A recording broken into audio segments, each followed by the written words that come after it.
Living on the coast comes with its challenges. Darci Schofield, who works with MAPC, a regional planning agency, knows this very well. She presented about climate vulnerability recently at the First Parish Church in Duxbury as part of their Open Mind Speaker Series.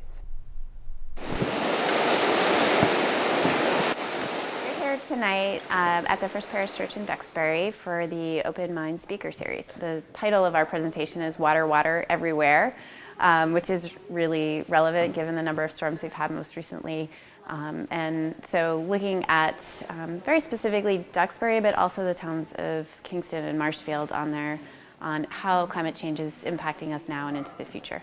First, I want to bring forward to the table some of the latest data and science related to climate risks. So what we've observed historically in our climate changing and what scientists are projecting into the future.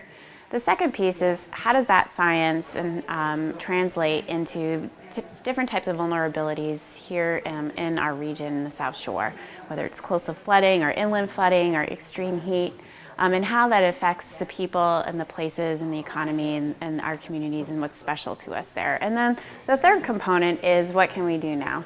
I think climate change can be a very daunting and overwhelming issue that seems quite dire, but there's actually quite a bit happening today that we can do and is happening locally, nationally, and around the globe on building a more resilient. So I hope that participants leave today feeling a sense of hope and inspiration that we can remain a vibrant community in the face of climate change.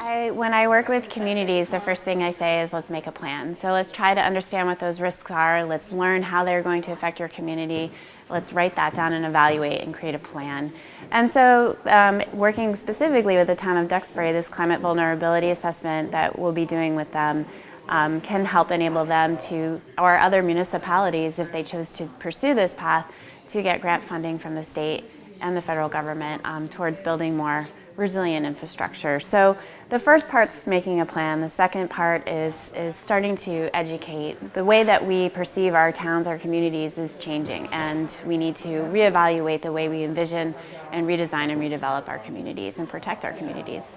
And then the third part of it is thinking about incremental investments that we can make for more resilient infrastructure. And that can be anything from changing regulations around flood zones to requiring certain types of resilience measures in new development. Over 58% of your town is covered in trees, which is really phenomenal. There's 3,500 acres of open space. You have 1,200 acres of salt marsh, and these are really healthy, vibrant ecosystems that are going to weave a fabric of resilience in your community today.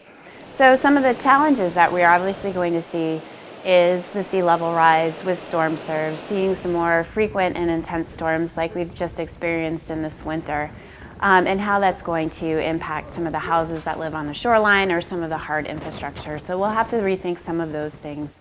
Some of the other critical things we'll need to think about is how do we preserve the historic assets along the waterfront.